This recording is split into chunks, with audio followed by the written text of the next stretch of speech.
ஏற்கனவே சட்டப்பேரவை உறுப்பினராக இருந்த தோழர் மாலி அவர்களுக்கு 2 முறை வாய்ப்பு என்பது வழங்கப்பட்டு அவருடைய அந்த பதவி காலம் என்பது நிறைவடைந்திருக்கிறது. அந்த அடிப்படையில் புதிய வேட்பாளராக கீழ்வேலூர் தொகுதியில் நாகப்பட்டினம் கட்சியினுடைய மாவட்ட செயற்குழு உறுப்பினரும் அனைத்து இந்திய ஜனநாயக மாதர் சங்கத்தினுடைய மாநில துணை செயலாளருமான தோழர் டி லதா அவர்கள் வேட்பாளராக நிறுத்தப்பட்டிருக்கிறார் என்பதை தெரிவித்துக் கொள்கிறேன்.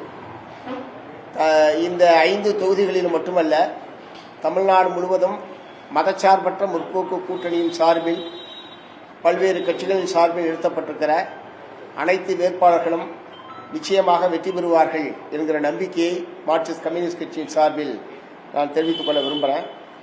அப்படி சொல்லுவதற்கான காரணம், ஒன்று, திராவிட முன்னேற்ற கழகத்தின் தலைமையில் அமைக்கப்பட்டிருக்கிற அந்த அணி என்பது மிக வலுவான கூட்டணி.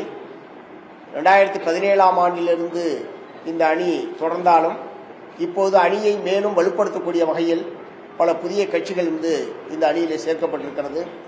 ஆகவே தமிழ்நாட்டில் அமைக்கப்பட்டிருக்கிற மிகப்பெரிய கூட்டணி இந்த மதச்சார்பற்ற முற்போக்கு கூட்டணி என்பதை நான் முதலில் சொல்ல விரும்புகிறேன். இரண்டாவது, கடந்த 5 ஆண்டு காலத்தில் திராவிட முன்னேற்ற கழகம் தமிழ்நாட்டில் நிறைவேற்றி இருக்கிற மக்கள் நலத்திட்டங்கள், குறிப்பாக மகளிர் நலத்திட்டங்கள் என்பது தமிழக மக்கள் அனைத்து வீடுகளுக்கும் அந்த திட்டங்கள் என்பது போய் சேர்ந்திருக்கிறது. குறிப்பாக பெண் வாக்காளர்களுடைய பேராதரவை பெறக்கூடிய வகையில் கடந்த 5 ஆண்டுகளில் பல திட்டங்களை திராவிட முன்னேற்ற கழகம் நிறைவேற்றியிருக்கிறது. ஆகவே இவர்கள் நிறைவேற்றிய மக்கள் நலத்திட்டங்களால் பலன் பெற்ற மக்கள் இந்த அணிக்கு சாதகமாக வாக்களிப்பார்கள் என்கிற மிகப்பெரிய நம்பிக்கை என்பது எங்களுக்கு இருக்கிறது. மூன்றாவது, இப்போது வெளியிடப்பட்டிருக்கக்கூடிய 2026ஆம் ஆண்டுக்கான தேர்தல், திராவிட முன்னேற்ற கழகத்தினுடைய தேர்தல் அறிக்கை என்பது உண்மையிலேயே இதுவரைக்கும் இல்லாத வகையில் ஏதோ வாக்காளர்களிடமிருந்து எப்படியாவது வாக்குகளை பெற்றால் போதும் என்கிற முறையில் நடைமுறை சாத்தியம் இல்லாத பல வாக்குறுதிகளை பல்வேறு கட்சிகள் கொடுத்துக் கொண்டிருக்கக்கூடிய நிலையில் மாநில அரசாங்கத்தினுடைய அதிகாரத்துக்கு உட்பட்டு, மாநில அரசினுடைய நிதி நிலைமைக்கு உட்பட்டு எதை செய்ய முடியுமோ அதை 100% நிறைவேற்றக்கூடிய வகையில் திராவிட முன்னேற்ற கழகத்தினுடைய தேர்தல் அறிக்கை என்பது இப்போது வெளியிடப்பட்டிருக்கிறது என்பதை நான் தெரிவித்துக் கொள்ள விரும்புகிறேன்.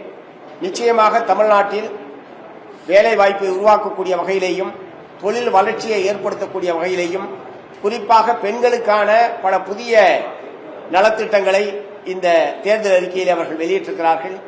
குறிப்பாக விவசாயிகள் இலவச மின்சாரத்தை பயன்படுத்தி விவசாயம் செய்யக்கூடிய விவசாயிகள் அனைவருக்கும் இலவசமாக புதிய மின் மோட்டார்களை வழங்குவது என்பது இதுவரைக்கும் எனக்கு தெரிஞ்ச அநேகமாக இந்தியாவில் எந்த மாநிலத்திலும் எந்த மாநில அரசாங்கத்தாலும் சொல்லப்படாத ஒரு வாக்குறுதி என்பது இந்த மாநிலத்தில் சொல்லப்பட்டிருக்கிறது.